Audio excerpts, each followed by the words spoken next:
Good evening, everybody. Welcome to the first seminar in my seminar series, which is called The History of the Present. Seminar that's been running since October 2020, during the pandemic. And we've had a great many interesting scholars. Margaret Macmillan, I think, was sensational when she spoke. We had and practitioners. We had Christoph Kamp, who was Dutch ambassador to the OCSC last year. And they talk about, and this is the point of the seminar series, the historical roots of present questions that we're facing. This is the goal. This is the goal I set myself, to invite people to talk about the historical roots of contemporary questions. Now, next semester, just to give you an anticipo, we will be inviting Theo Hansen, the historian of neocolonialism and migration, and the world's best academic tennis player. Not many people know that. He nearly made the Swedish Davis Cup team. It's interesting.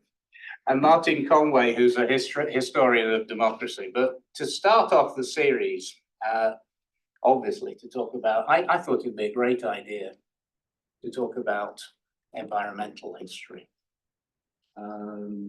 which is a growth area in contemporary history, and of course, rightly so for obvious reasons. I thought of inviting Mr. Trump to act as a discussion tonight, but in the end, I decided that we would simply have Professor Liesbeth van der Grift of Utrecht University. Liesbeth studied history at the University of Amsterdam and at the Free University of Berlin. She did her PhD at Utrecht and subsequently went to work, I hope I'm pronouncing this right, at Nijmegen. So close, not too bad. Might not. Okay.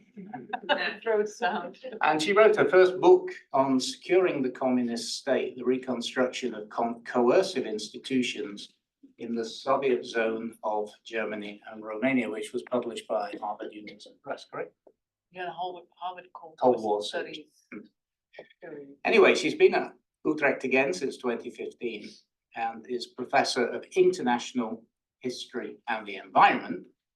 She also incidentally contributed to a very good general history of European integration, the unfinished history of European integration by a group of Dutch scholars, which I have used with profit myself.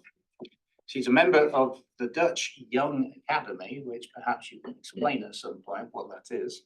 Not so young, for sure. Not so well. And just to say just a few words about how I got to know Liesbeth. I was giving a paper in Munich a couple of years ago, and as usual, I prepared it along the great traditions of The Economist, i.e. simplify and then exaggerate. So I knew very well there were some weak points in my argument.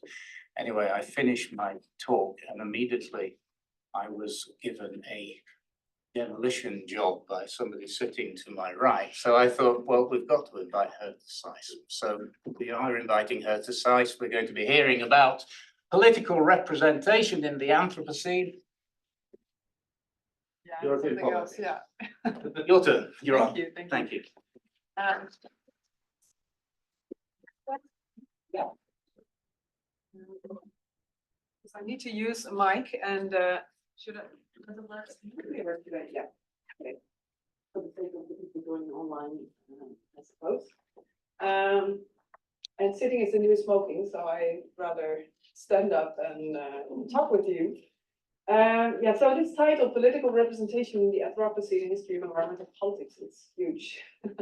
And I'm only going to be, I was, this week thinking, oh my God, it's so big. What am I going to talk about? It's like, there's so much one can talk about. And then, oh, let me just, focus on a kind of single case study to just use that to show you why I think a historical perspective on the questions of the climate crisis, sustainability, environmental degradation, why that is of importance, I think, to both academic and public debates about these topics today. I think it's all, well, to a large extent, quite clear what needs to be done in the current climate crisis, and still, and yet it's also clear that there are many obstacles to that, and which I think in part those obstacles can only be understood by adopting humanities and social science perspectives, because it has a lot to do with sort of, you know, a mentality, but also it's mentalities, institutions, trust, of course, trust in politics, the politicization of the environment, to just mention a very topical issue. So what I would like to do is to go back in history and to, by looking at a particular case study, which is the it's the thinking within an international consumer organization. It's the International Organization of Consumer Unions, International Federation, NGO. How that organization conceptualized the relationship between consumption and the environment. Right? Is consumption a problem to the environment, or is the environment a problem to consumers? And there were different sort of conceptualizations in its history. And by doing that, I'm trying to sort of show you how I work and what I think are important questions to ask. And these questions and this approach can easily be applied to any, I think, topic that is related to environmental politics, to environmental policy making, but also public health, consumer policy, agricultural policy, because I think it's very much, part of the question is very much, why is something considered an environmental problem in the first place, and what does that consequently, right? And why are some other things considered the domain of agricultural policy, and hence of institutions which are governing and making policy, and where did that happen in the past, and what are some of the consequences that we still see today? And maybe one example, I'm a member of the Public Health Council in the Netherlands, because they wanted to have an historian, and there is constantly this sort of question. So why does something that clearly has to do with the environment, but also with public health, it's affecting people, but it never gets discussed in that way, because there's a Ministry of Public Health and there's a Ministry of Environmental Policy. So that's why a special committee was established, sort of signaling problems that are exactly at this interface of public health and the environment. And that is what I find of interest, to sort of see, so where did that happen in the past, and how did certain, you know, discourses, ideas get embedded in institutions, but also in policies, and to what extent do we still see the remnants of that today? Okay, I will now start my actual talk, and this may be not something that you expected, but this is a painting by Bernhard Kretschmer. He's an East German, he was an East German painter, and this is a painting of Eisenhüttenstadt. I don't know if you know it. It's located in the eastern part of Germany, close to the Polish border. And what this is a kind of model city that was built in the German Democratic Republic in the 1950s. You see in the background the ironworks. So there was a new industrial complex. It was sort of projecting the future of the German Democratic Republic. And there was a new city built around these ironworks. The idea was that, you know, there will be, you know, you see the buildings, the apartments, there were green spaces. That was actually really a pleasure to live in the communist part of Germany. But what is of interest to me is the people that you see here in the foreground, and they're having a picnic, they're, you know, biking, they're enjoying the outside, they're enjoying nature. And while in the background, these chimneys are, you know, exhausting black smoke. And I think what this shows us is that the question of what is an environmental problem is very much dependent on context and on time. So where do we ask this question? Whom do we ask that question? Also when? So in these post-war years, and this is East Germany, but one can just as well talk about West Germany, sort of these chimneys and this black smoke was really seen as a sort of not as something desirable, but something like a byproduct of a very desirable process of economic reconstruction, of industrialization. So there has been a point in history where that came to be seen as undesirable. And I think that is important. I'm not saying that environmental problems didn't exist before people started seeing them as environmental problems, obviously. But it is of interest because it helps us also understand why actions were taken, or at which level actions were taken. And it differed from being, something like polluted Rhine River, being a very local problem for drinking water companies, for instance, into being an environmental problem, which not only had to do with the drinking water, but also with the biodiversity of the river. And now being, again, being cast in this different frame of global warming, climate crisis, and biodiversity loss. I am showing you another picture. This is a landfill near the Hudson River in the United States. But I'm showing this. The picture was taken by the Environmental Protection Agency because this was something of environmental concern. I actually wanted to show you a picture of the Warren County protests. I'm not sure if you are aware of them. It was 1982. And the reason was that a landfill was going to be created where toxic garbage containing PCB, which is a carcinogenic substance. So these were going to be dumped there, and it was in a particular area where, with the highest percentage of African American inhabitants in that city, and they were going as a result, or out of protest, there were demonstrations going on, also partly organized by the churches. And this is seen as the birth of the environmental justice movement. So this may be known to several of you.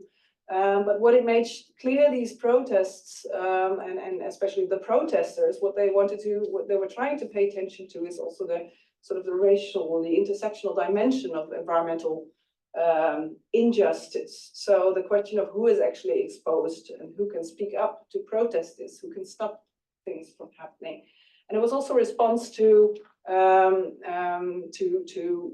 the environmental movement, which had emerged mostly in the global north and had focused on other kinds of topics and had framed environmental problems in a different way. So here again, I think you see the point that I was trying to make. So who decides what an environmental problem is and to whom, and who actually gets exposed and who's a victim? So I think important questions then to ask, looking at the history of environmental politics, is again, what is an environmental problem and what is not? Who gets to decide this, and who has the power to sort of interpret and make this social reality through this interpretation, and how and why has this changed over time?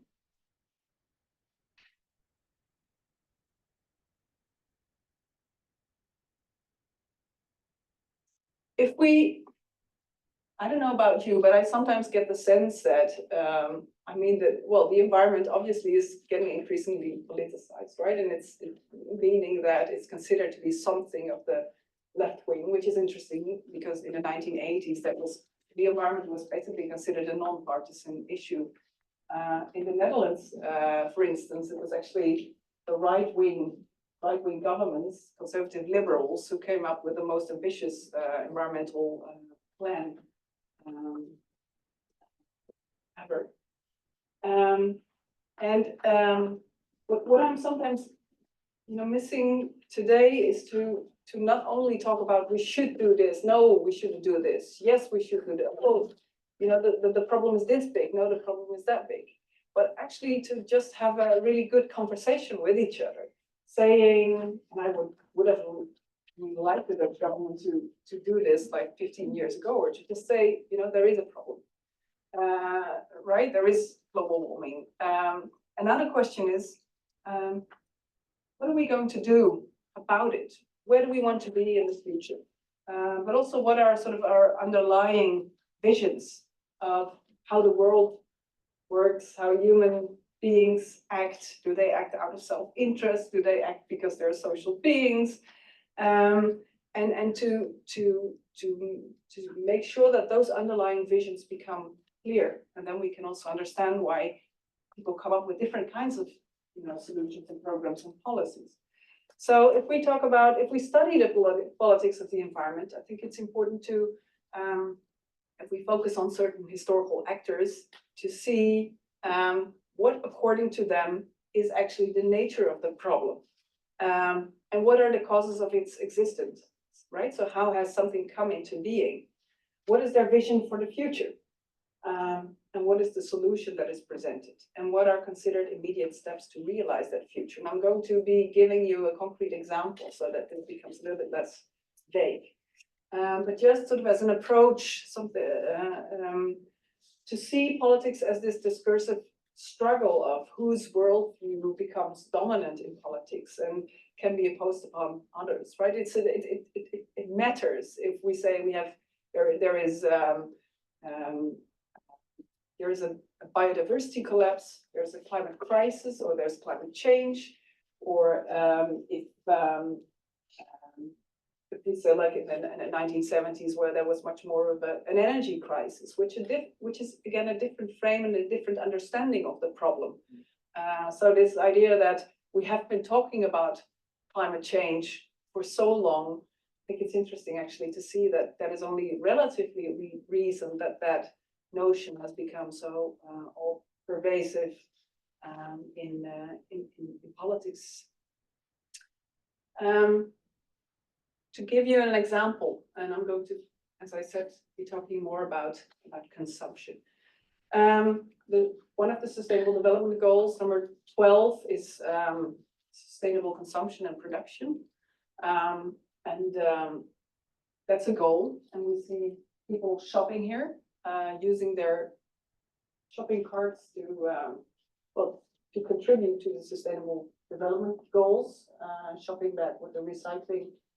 And then I think if we take the questions that I just posed and we take mass consumption as the problem, so then the question is, what is the problem according to different sort of actors involved? Is the problem that there's too much consumption?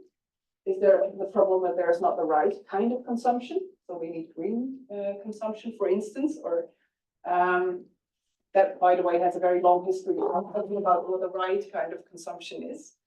Or is there too little consumption? And now that may sound odd, but if we look at history and we see that poverty has been seen as the problem, then actually getting rid of poverty and allowing people to actually become consumers in the first place has been seen as part of the problem. So who's responsible for this? Is this multinational corporations? Is it governments who have, after the Second World War, really pushed and supported, encouraged citizens to consume? Is it consumers themselves with their, need for products? And so I'm not saying that it's either one of these, but it's important to recognize that these different conceptualizations are there in discussions taking place, but also what is the solution? Is the market the solution? Is green growth a solution? If you look at the European Union, green growth is sort of, the European Union has become the champion of green growth, a particular kind of market environmentalism. That is one way of seeing the solution. Another is, for instance, true pricing. It's saying that no, what needs to happen is actually in the supermarkets where they need to actually include social and environmental costs in the prices of products, so that it's actually clear, not only clear, but also that it's that these costs cannot be, just be ignored. what are steps to be taken? And importantly, and I'm going to be talking more about this, who is the consumer? Right? Is the consumer a rational agent, someone, a self-interested agent, someone who can inform themselves and then make the right choice? Is it an emotional figure?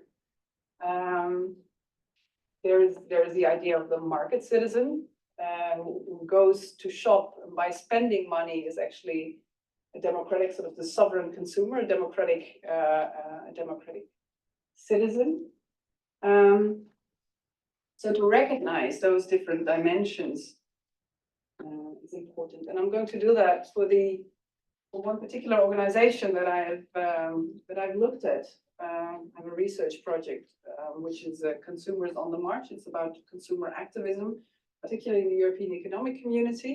But I have an article or a sub-project on the International Organization of Consumer Unions.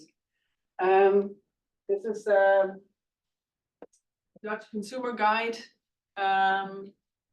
magazine, and this is an important Circle of Poison, important publication for this organization in the 1970s and 80s, and I'll tell you a bit more about that later. But this is an organization, I mean, who of you has heard about Consumers International or its predecessor, International Organization of Consumer Unions? What do you think about consumer organizations, actually?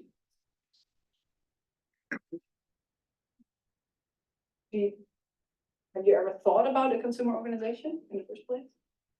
I mean, yeah, like in kind of securing the rights of consumers, so making sure the products that are put on the market are safe for consumption. Mm-hmm. Yeah, safety is So like a lobby, basically that's the idea that I have of it. Yeah.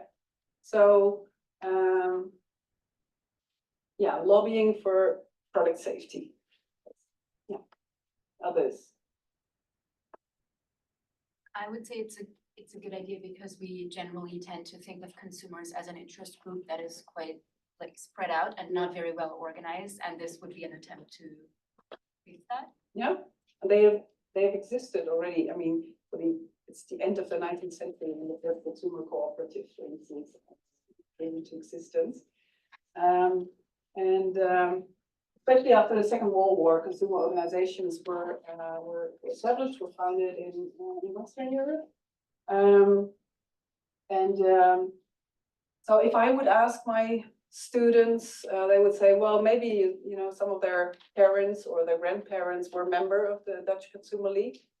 They would receive this consumer guide, and that would contain tests, like product tests, that they could use then to buy a fridge and to make sure that they have a good quality fridge. Yeah. There's also value for money, like Yeah, in New Zealand or yeah. in Germany, Yeah. they're like, here's your 10 Yeah. washing machines. This one's Exactly, gonna be yeah. Australia and New Zealand also have very strong traditions or histories of consumer activism, and they're also very prominent in this organization, international organization of consumer unions.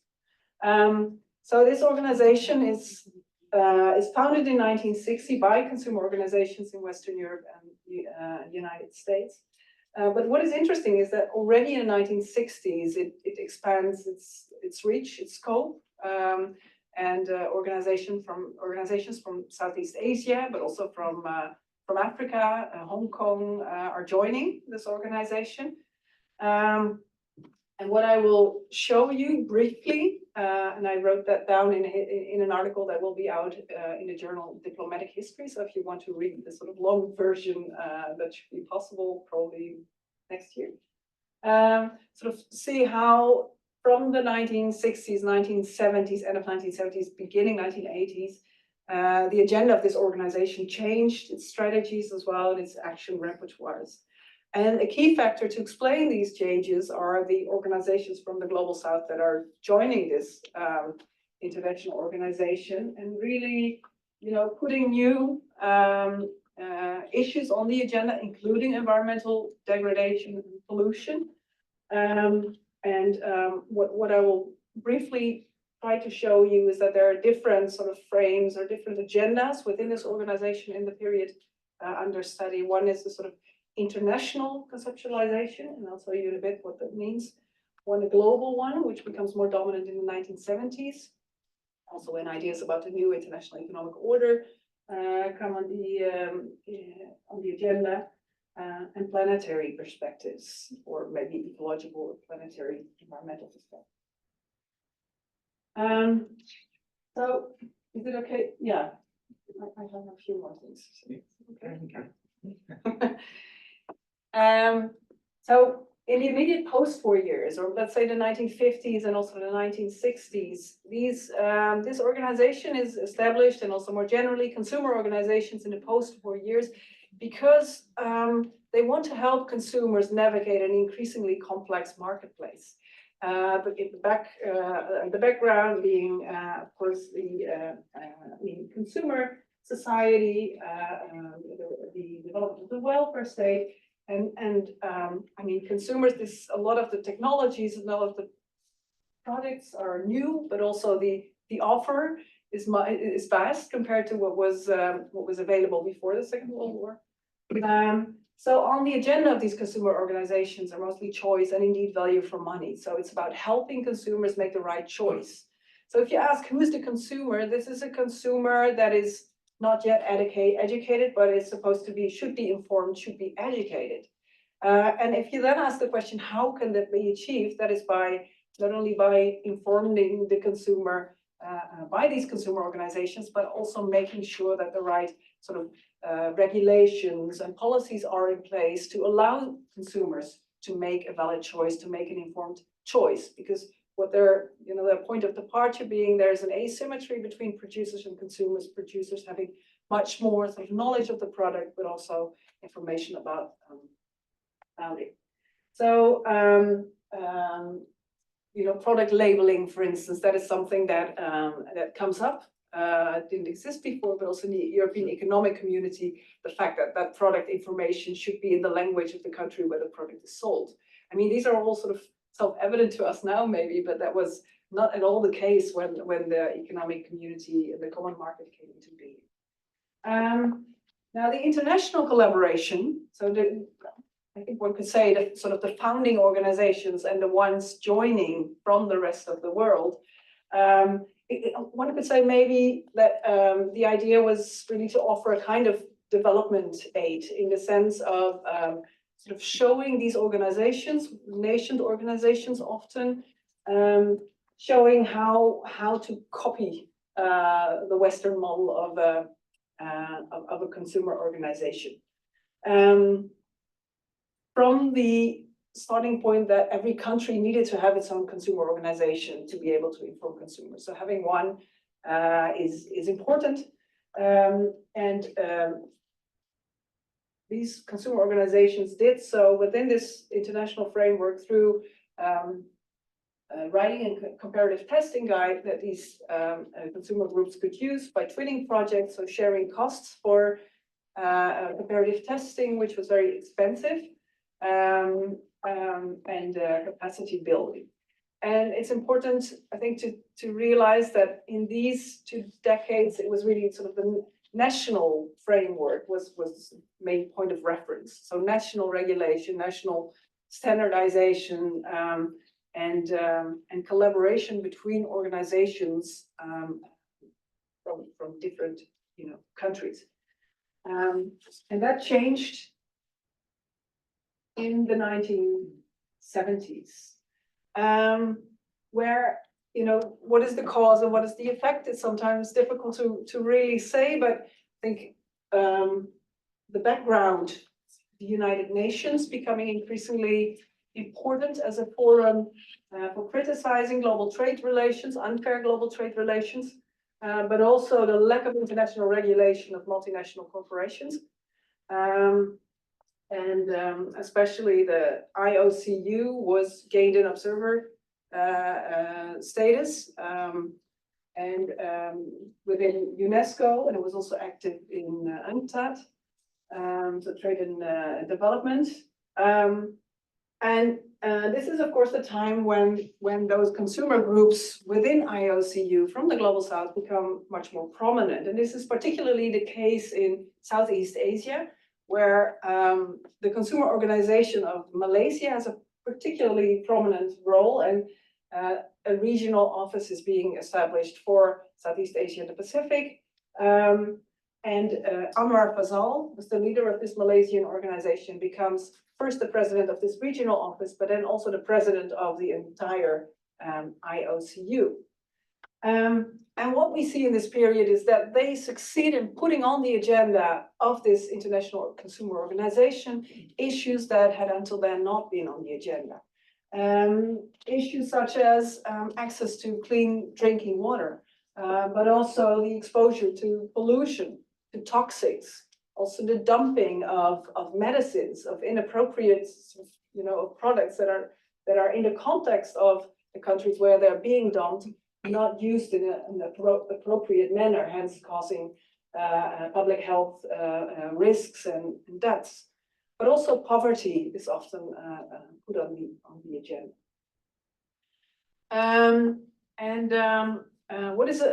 What is really interesting is that not only the agenda, I mean, it's interesting, but also in a sense understandable, is that not only the agenda changes, but also the strategies of the organization.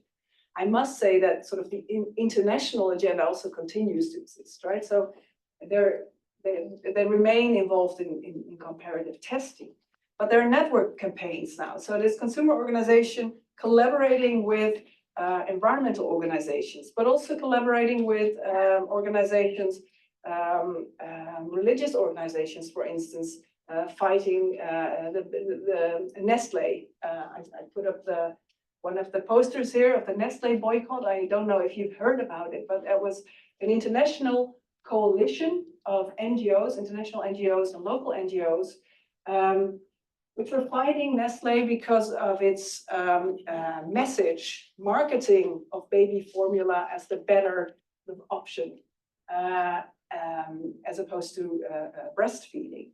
That caused deaths of infants in the global south because there was a lack of clean water to, what is the English word, to mix it with, exactly, but also for because of poverty, people would not always give the right amount of baby formula to their infants. This became a huge campaign, and it led to an international code on marketing practices. But the interesting thing is that the organization became much more political in a sense. So it was working together with local, with national and international actors. It was, I mean, the boycott is a very different kind of instrument, right, from the testing and the lobbying. I mean, the lobbying that you mentioned. Indeed, it's a different kind of picture that one gets of consumer organizations, right? And within the organizations, there were discussions about how political IOCU should be. And there was one long-time consumer activist from Australia, George Wood, was his name, where he said, "Now we need to really focus on consumer products and on faulty products and on regulations, etc. And we shouldn't, I don't remember his precise words, but we shouldn't change the entire economic order." Whereas Anwar Fazal, and I'm going to show you some quotes in a minute, where he said, well, this is all about, this is about inequality. This is all about changing structures, and because otherwise there will be no solution for these injustices that, in particular, poor consumers are encountering, facing. And I think if I would have read this quote to you by the start of the talk, and would have asked you what kind of organization or spokesperson of what kind of an organization, you would not have said a consumer organization, right? We are a force for human rights. We are a force for social justice, and we are a force for a better, kinder, and a happier world.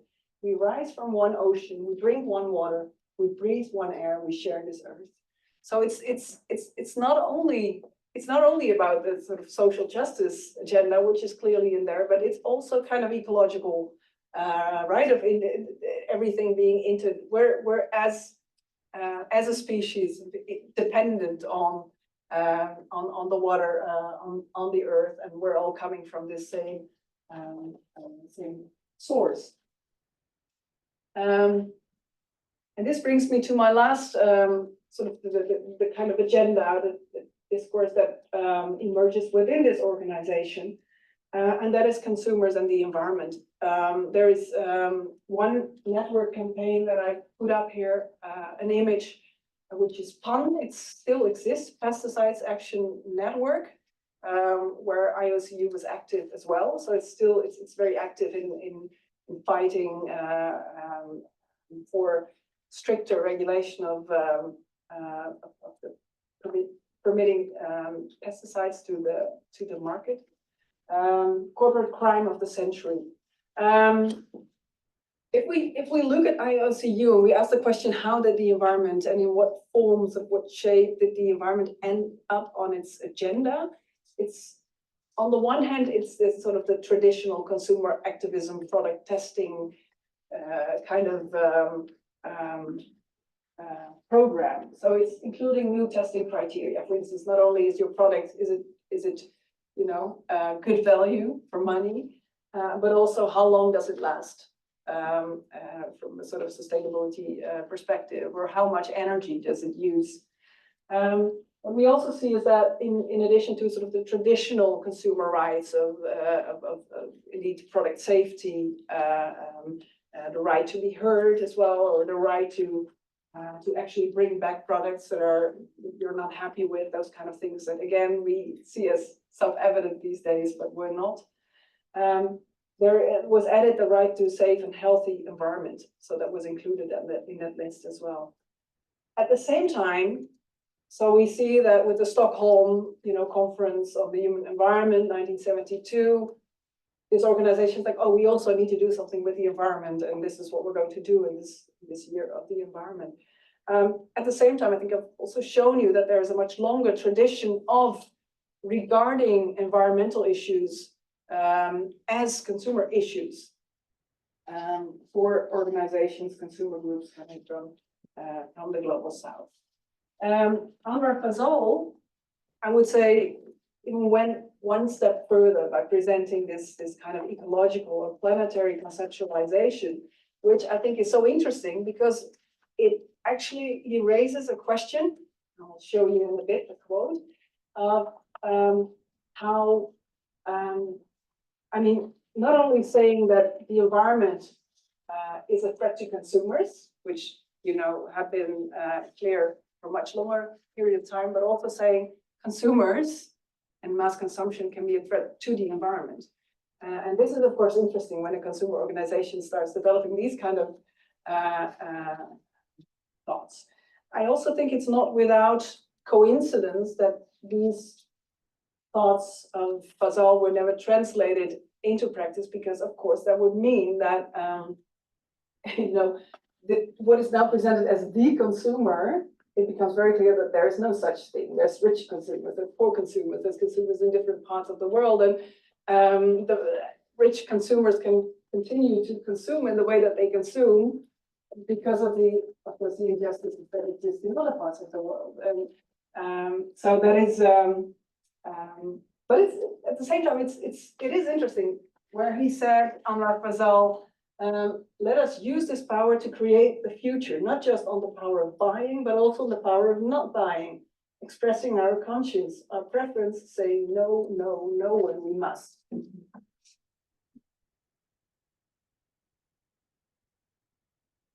Let's see if there's something that I needed to say about this, because I've totally not used my notes.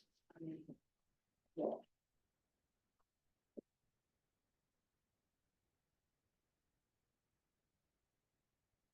So if this would have been taken seriously within IOCU, it would mean that tensions between, as I said, rich and poor consumers, but also tensions between rights, but also responsibilities, and tensions between choice and social justice, environmental justice, would have come to the fore, and that would have required fundamental, profound changes, of course, in consumption behavior, in lifestyle patterns of consumers in the global world.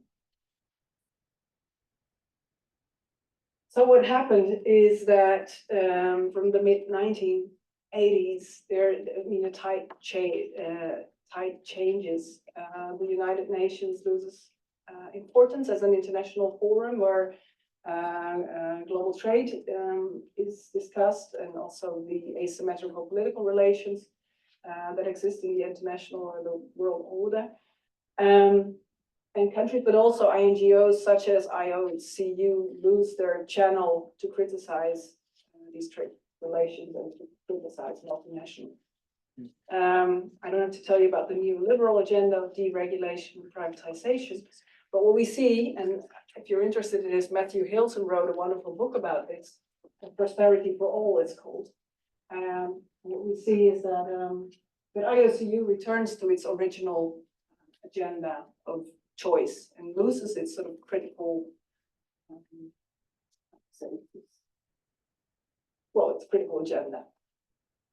So what we see is that even when there have been, other agendas and potential other conceptualizations of the consumer and of their rights, but especially also of their responsibilities to the environment, to consumers in other parts of the world, it's the environment as a consumer issue rather than the consumer as an environmental issue that has been dominant.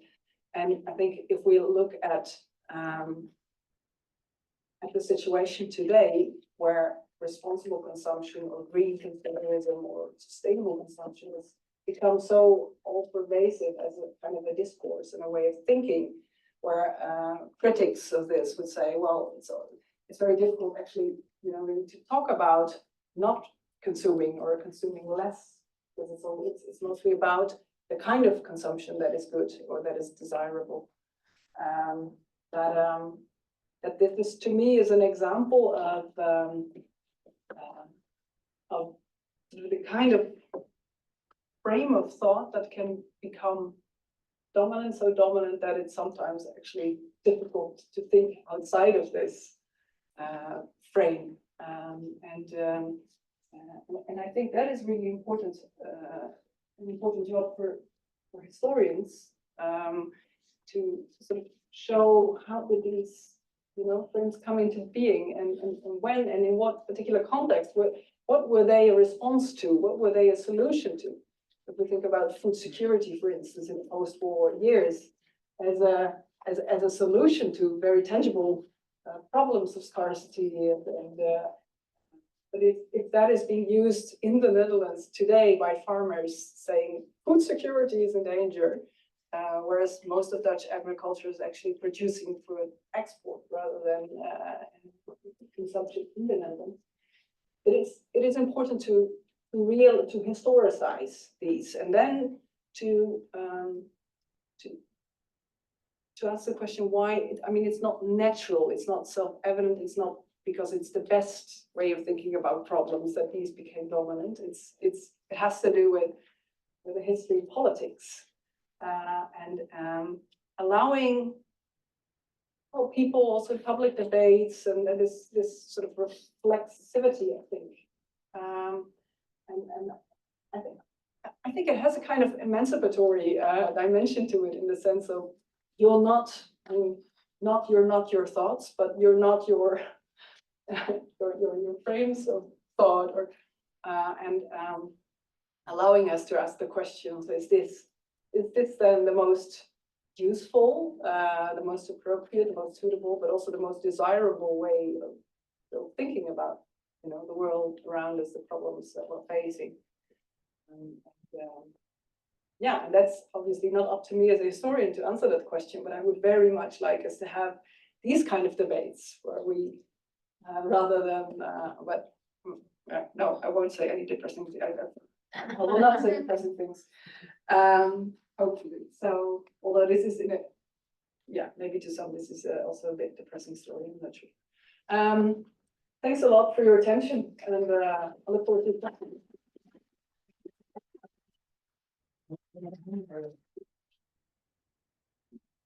Well, I'm going to, I've got lots of questions, but I'm just going to throw the floor open. Please identify yourself and questions, anybody?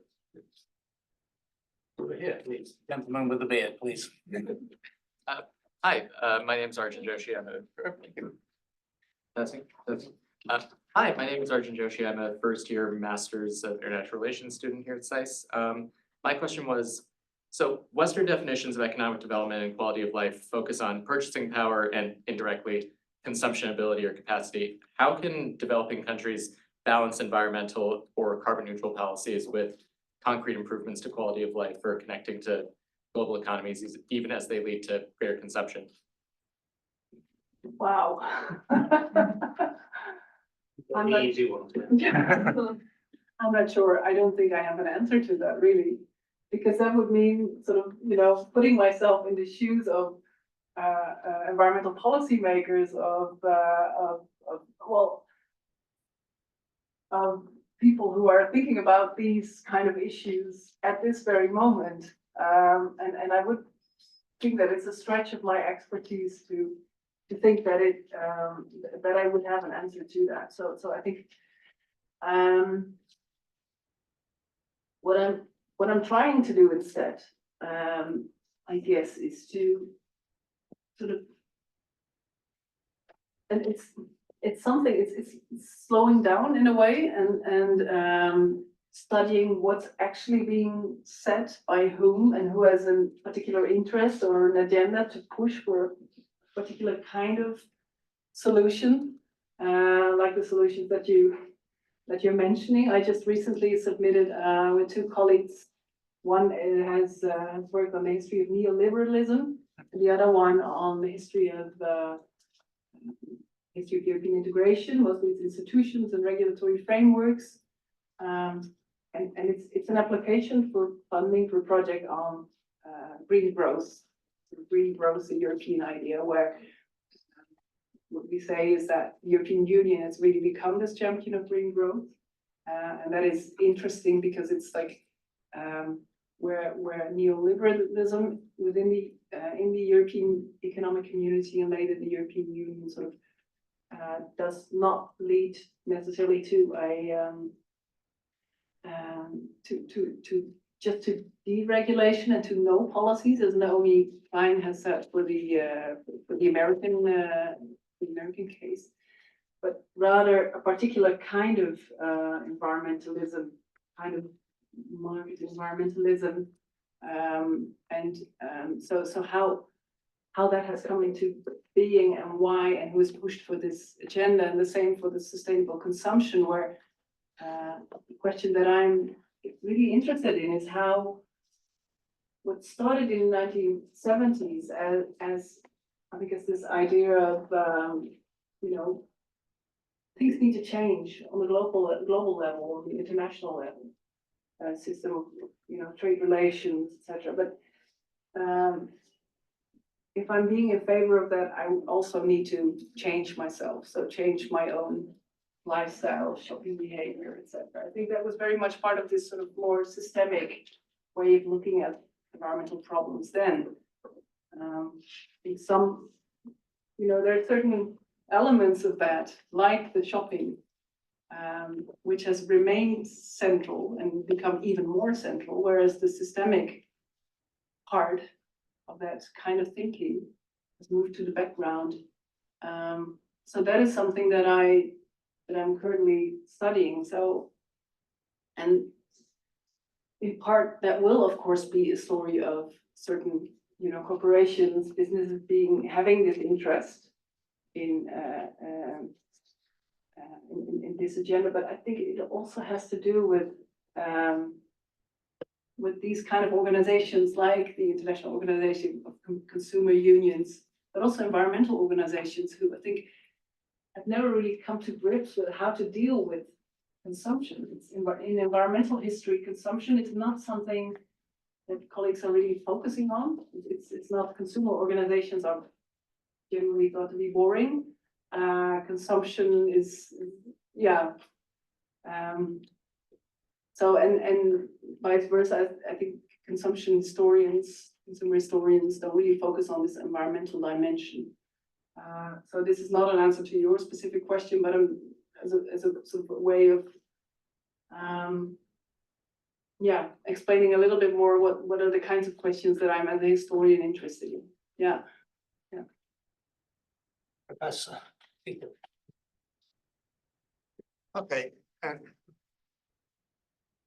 Please identify yourself, Tito. I'm Tito Cordero, professor of economics, but my question is not on economics, and more like a provocateur now. So the question is the following one. Following your analysis, what I sort of fail to understand is what your analysis as an historian is different from an HBS case study. So my question is that what does the perspective of an historian bring to the debate that otherwise we cannot capture? Well, I was hoping in one way or another that I managed to present that particular perspective.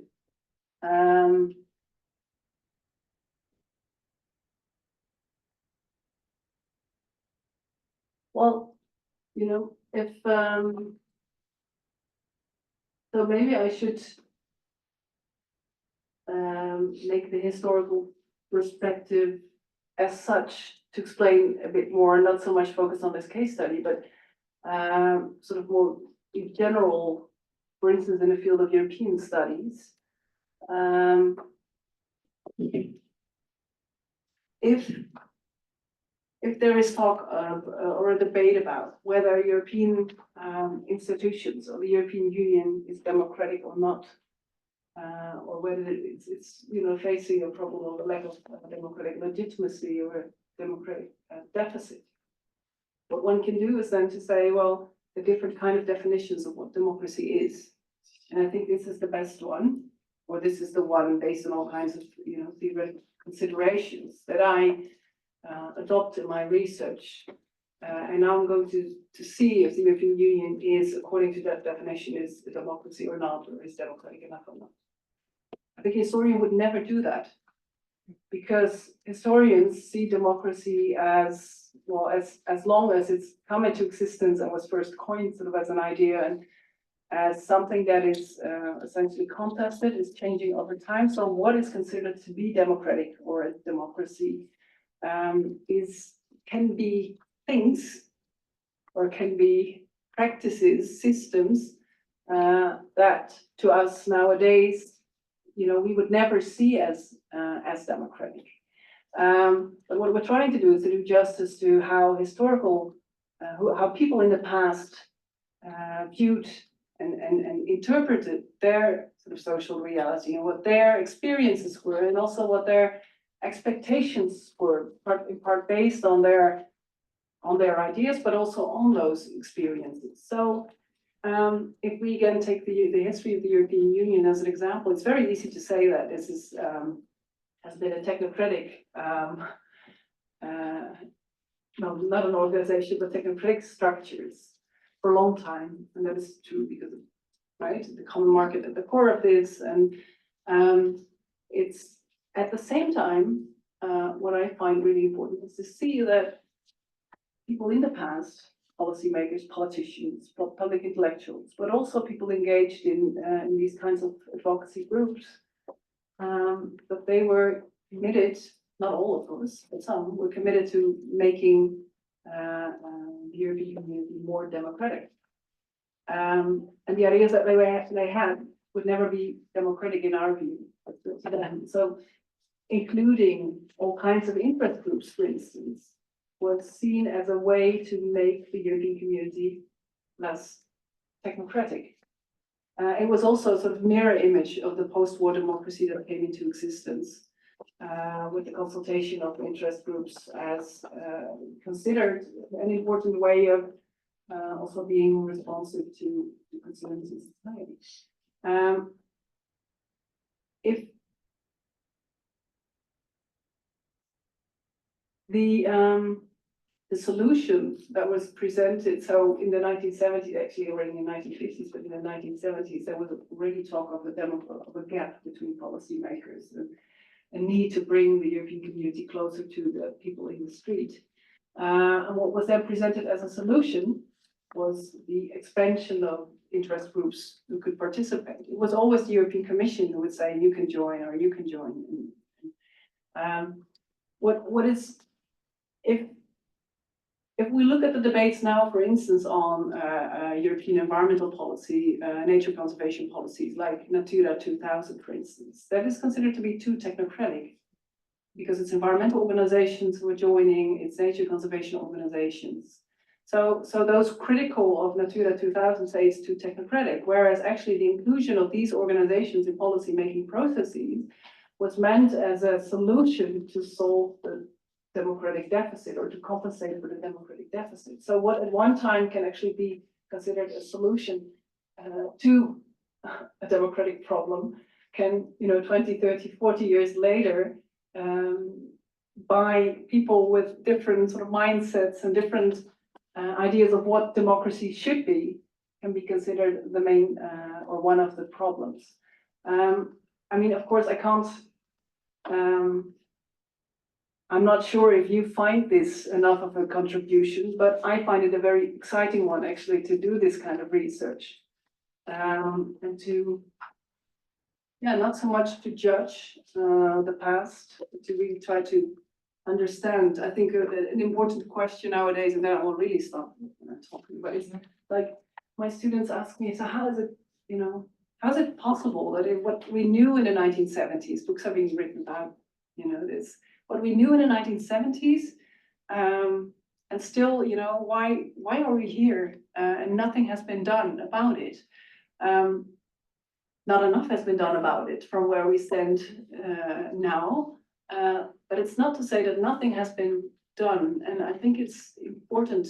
And that's again an important contribution of historians, and much more work can be done there because we're really only starting to address this question.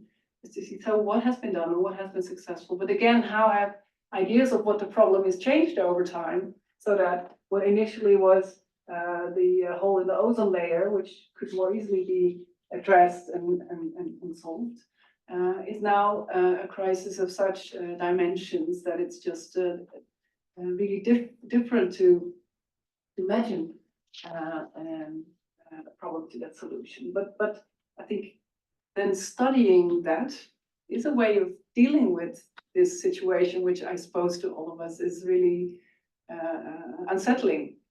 And putting, that was the point, putting ourselves in the shoes of people who were already then very worried and also trying to do things and failed in the sense of where we are today. Okay, I'd remind people online that they can always communicate over here, please.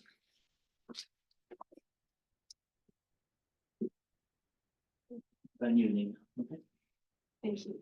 Hello, hello, I'm Julia. I'm a student here in International Affairs. And my question for you, I guess, is about the two main things that I will take from this conversation. Thank you very much, by the way.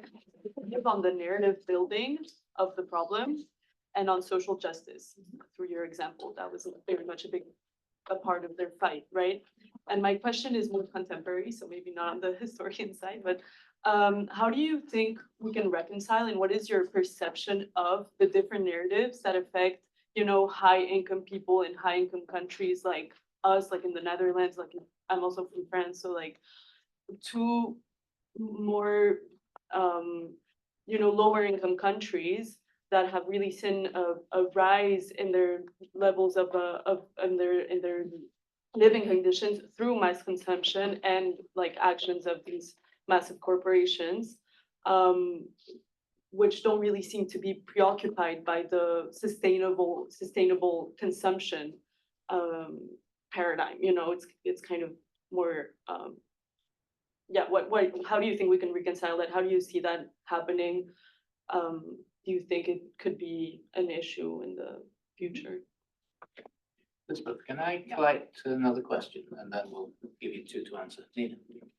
Yeah, thanks for this talk. And just a little side note, it actually relates. Last week, I hosted somebody, Jeff Colgan, who spoke on whether the Paris Agreement, whether businesses were actually following through on the Paris Agreement. And I think this is an interesting other side of the story, which is civil society groups holding business to account? And that's the line of questioning I really wanted to ask you, which is to say, the image or the understanding I got of the IOCU was this union of different consumer organizations, but what power base did they have? What funding, how many members? Were they government authorities? Were they non-government authorities? And what effect did this have? Like, you sort of painted this powerful picture of Anwar coming out, a Malaysian being prominent within the network, but did they influence global governance institutions? Did they turn up to the UN? Did they influence their own national populations? Like, what effect did the framing have? Because I guess the flip side of it is, sadly, we haven't seen these changes. So sadly, something didn't work out for them. Thanks for those questions. So what about the narratives and rich and poor consumers, part of the world? I think, and talking about history, I think you need to include history actually in those discussions, right? Because it's about historical injustices. It's when the topic of reparations, for instance, is on the agenda, you cannot do without this historical historical perspective. So what you're saying is basically you're talking about this tension, right, between environmental protection on one hand and also the right to development in a way, which was already on the agenda in the 1970s, also the Stockholm conference, but particularly in the 1980s when the Sustainable Development Agenda was adopted under Gro and Brundtland. So this idea of sustainable development, combining the two, that would be possible to do both by giving governments in developing countries in the global south, giving them assistance, funding to actually, implement these programs of environmental protection. And I think that is where the two can be combined, again, taking responsibility for the past in the sense of what the opportunities that countries in Europe and the United States and have had to develop by exploiting or making use of resources. I think talking about a narrative, right? I think that sort of the master narrative, and I'm not looking at you, Mark, but sort of this master narrative of post-war European history is this the Temps Glorieux, the first 3 decades, where things are going really well. Economic reconstruction, development of the welfare state, political stability, social stability, sort of. But if you would look at it from an environmental perspective, it's completely opposite, right? It's that's when the great acceleration, as John McNeill really starts and takes off. If you look at population growth, energy use, etc., land use, it's a completely different narrative.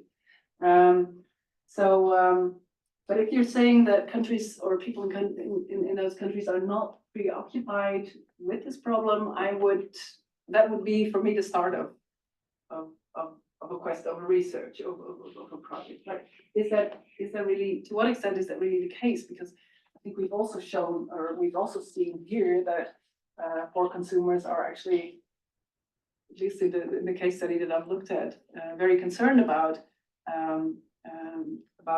issues of environmental pollution and degradation. And so what is ending up on the agenda of these kind of conferences and summits, and what is the way of talking about those? I think is important to look at. So I would actually encourage you to then sort of look at this and see how local environmental groups, consumer groups, and even how they are negotiating this and what their position on this is. Yes, the influence question. Yes, of course. I mean, if we looking at the broader picture, this was not. I would say that the only, where IOC was effective or was powerful was in the adoption of this marketing code against, or the international code against marketing practices. It was a World Health Organization code that was adopted. But again, it was a code. It was not binding, right? And so yes, it's very easy in a way to write the history and so as or to talk about history as a series of failures and missed opportunities and what about the size of the organization. It grew from, rapidly in the 1950s to 30, 40, 50, but then to over 100 organizations in the 1970s. So it was really like every year there were new organizations joining. But you're right about the fact that in the end, this was not an organization that had so much power, but much more than one would think, I would say, right? It would not be in the picture at all. But for me, this is, so the story about IOCU is really part of this bigger story of what happened. Where did the environment come to be seen as a threat to consumers rather than, and why not the sort of the other way around, right? The consumers and consumption. And so have there been moments in history where this was actually put on the agenda, where this was discussed, where this was, so yes, I'm afraid as a historian, I'm also interested in the things that did not work and did not happen. And I still consider them sort of valuable elements to the history of, what we, of the present. Yeah. And also because maybe one last thing is interesting that I'm in touch with these consumer organizations and I showed them the article and they're really interested in their own past because they feel that actually these days they should embrace more of an agenda that includes social, economic, as well as environmental issues. I'm just going to chip in here because this reminds me of the great debate between Isaiah Berlin and E.H. Carr. Isaiah Berlin said of E.H. Carr that he tells history as if he's talking about the history of cricket from the point of view of people who scored centuries, who scored the runs. But he tends to forget the nice young gentleman who fluffed the catch. But it all matters, We have to, one has to look at also the question of failures and not just the successes.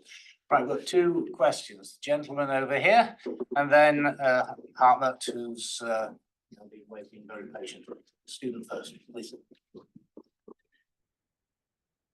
Hi there. My name is Ryan Gibson. I'm a first year master's student here in international relations. Thank you for being here tonight. I really enjoyed your point for the topic you raised about kind of raising the South up, or the global South up and helping them become consumers as well.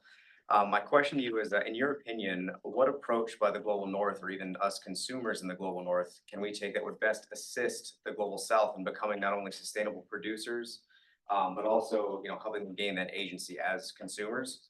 And then kind of a second part here, in your opinion, do you think that, with a very broad brush here, the current EU model of kind of imposing requirements, whether they be ethical, environmental, what have you, in order to participate in kind of the EU's marketplace effectively, is that a sustainable pathway? Thank you. Could you repeat the second part, because I was making notes. Sure. The second part is, do you think that the current model, again, painting with a very broad brush, of the EU effectively imposing requirements on what are effectively semi-captive marketplaces, is whether it be ethical, environmental, what have you, is that a sustainable model, or should we change that up? Thank you. Professor Meyer, please. Yeah, I mean, I have a question about overlapping. People online. I have a question about overlapping meta narratives at the time. One is on modernity and modernization, and consumer society, life around the car, cities, plastic, processed food, liberating women from the cooking and so on. And where do we see a shift in where the critique of modernization and unmodernity? The other one is the Club of Rome report on limited natural resources. So are these, because you mentioned the neoliberal turn, are there intellectual turns with regard to modernity and with regard to resources and planetary politics, which then stipulate those kind of movements. So in terms of, and I think a historian could blend various histories of ideas into the explanation why this emerges.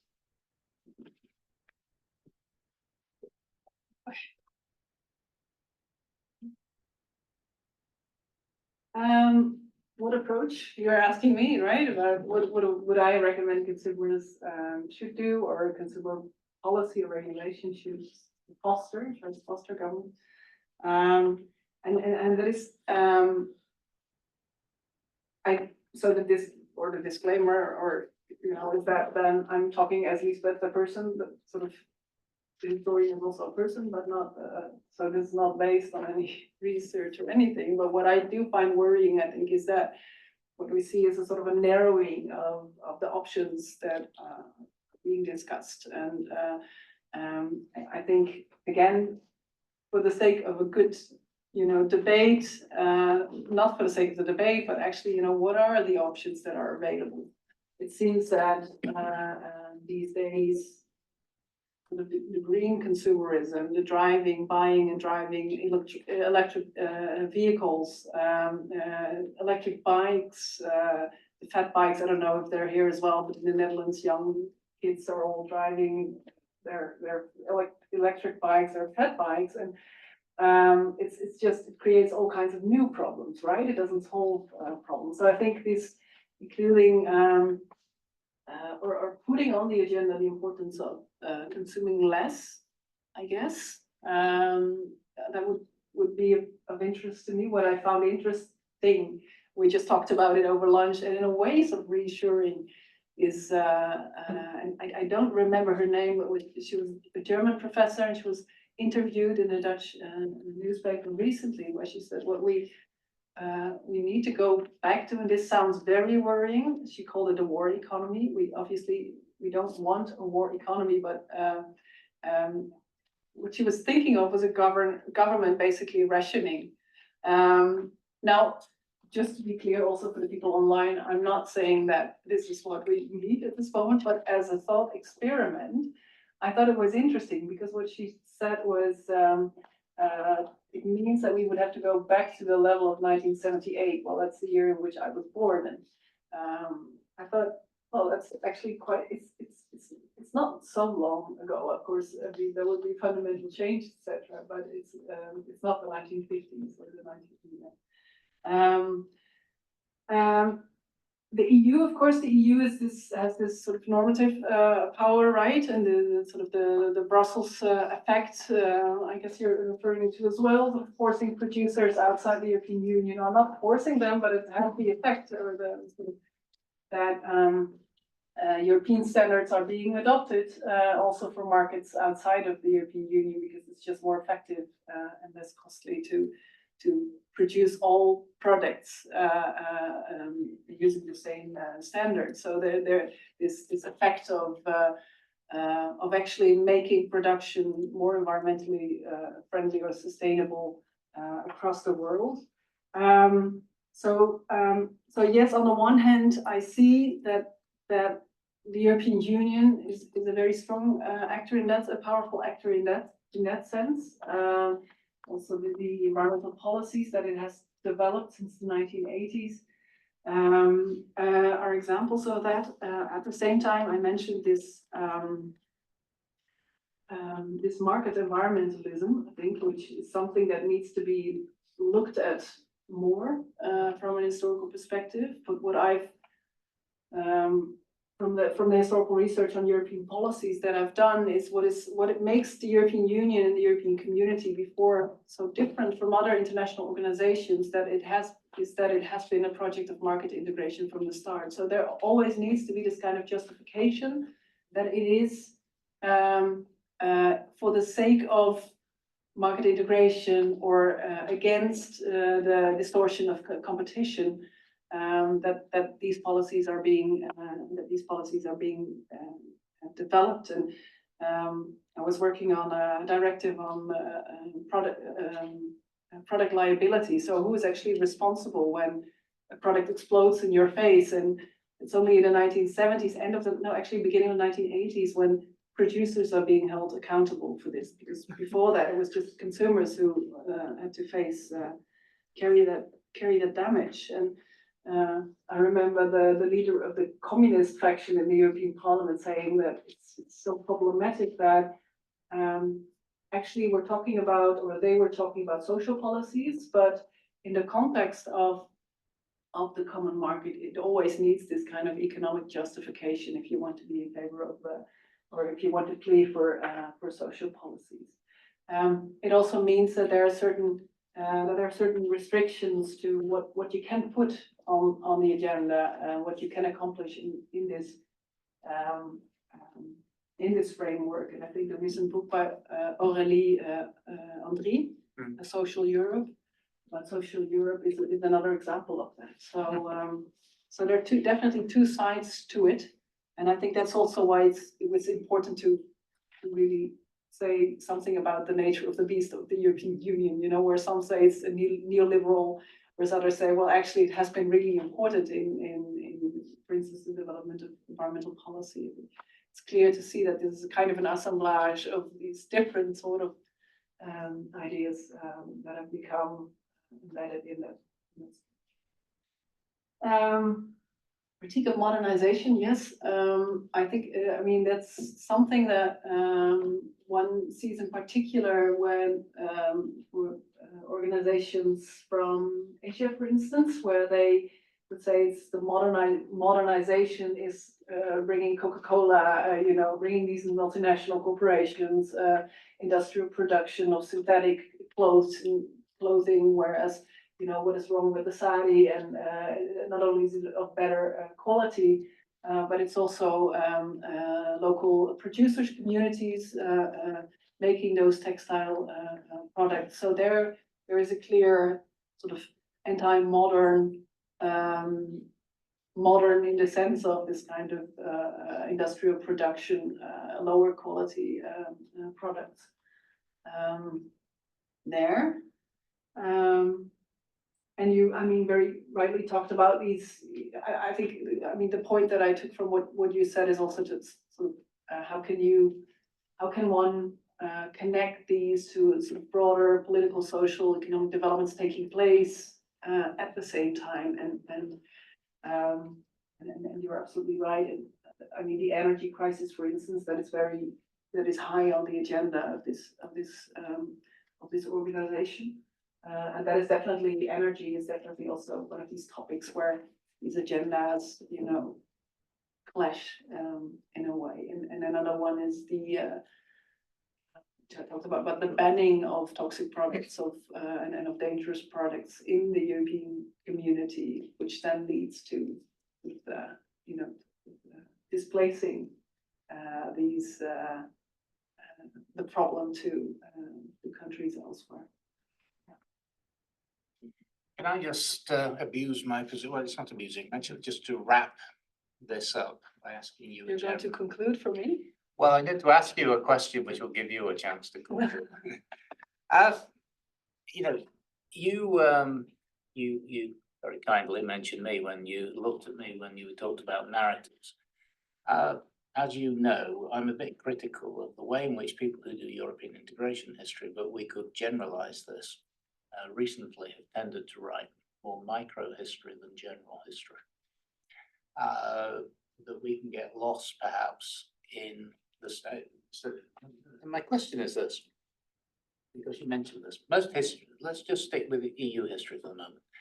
Most histories of European integration are institution-based, right? They deal with, to a certain extent, diplomatic history, but perhaps increasingly in recent times, the institutions of the European Union and what they've done, the policies, the growth in the power of the EU, whatever.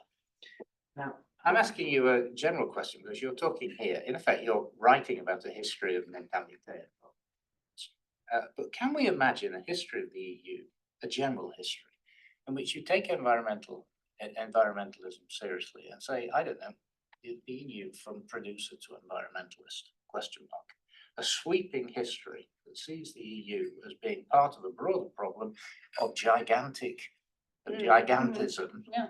and a response of people to, you see the point I'm making? Definitely. A definite way of looking at it, instead of seeing, well, in 1974, they created the European Council, and in 1986, they created the Single European Act, and this increased the amount of things. You could, to the point I'm making. Yeah, I see it, yes, and I like the question a lot, actually.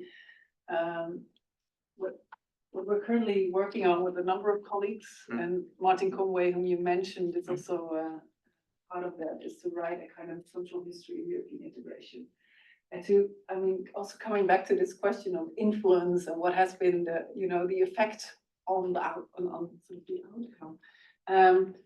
I think a lot of colleagues working on the history of European integration have been interested in explaining the process of European integration. So where have countries, where have states integrated, and why, and at what pace, and where not, and what are sort of the forces, you know, at play. And if we would ask, or not if we would, actually we're asking ourselves the question, so what happens if you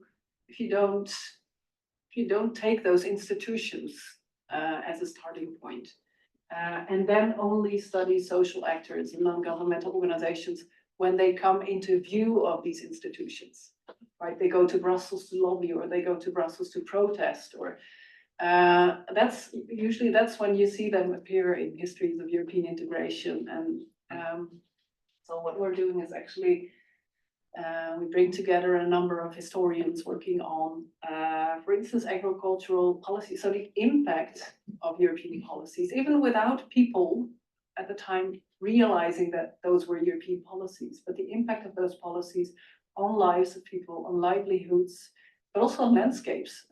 So if I'm thinking of the agricultural policy, for instance, one could write a history of how European integration, European policies has changed Western Europe, and increasingly Eastern Europe and Southern Europe, definitely Southern Europe as well. This is articles about the Po Valley and Italy,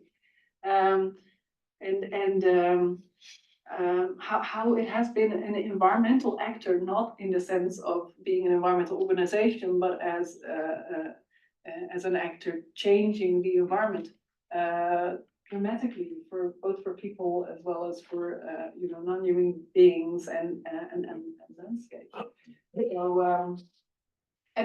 So and the one point that I want to make then is that it could be that, you know, and often the European community had no relevance or no to people, or people did not see the relevance of that, and they would be involved and they would engage and they would maybe, you know, protest locally, or go to their government, or and it would have no effect. Migrant associations, for instance, were, you know, going to Brussels to say, well, we need a European migration policy. They failed, but still, I think it's important. They failed from what perspective, right? So it's what and what effect is one studying? Is the effect on European institutions and on European integration process? Yeah, then one could say, why would you include these stories? But I think if we try to understand what the impact of the process of European integration and of European policies have been in Europe, and not only in Europe, but also beyond Europe. And there is an article writing on that as well, how a toxic disaster happens in Italy, then Seveso is then, the toxic waste is being put on a ship that is then sent to Africa, where governments are saying, no, we no longer want your toxic waste, then returns to actually Italy, Manfredonia, a kind of a ghost ship. And then locally, women's organizations and environmental organizations are protesting the arrival of this ship. So it just, you know, ends up being on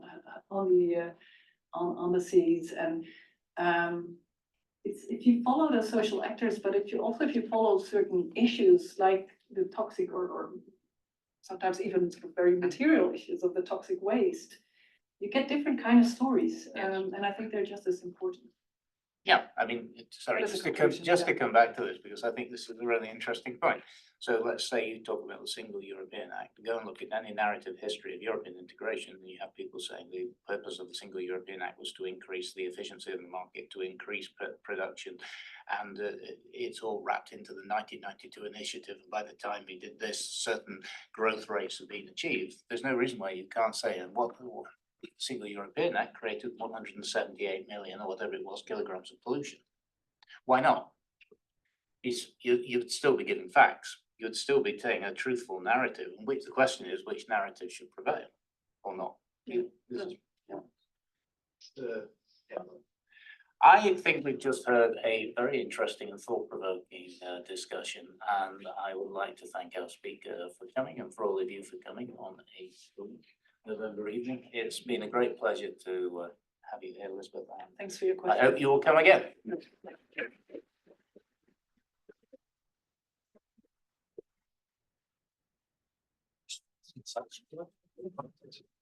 Yes, yeah, somebody's calling.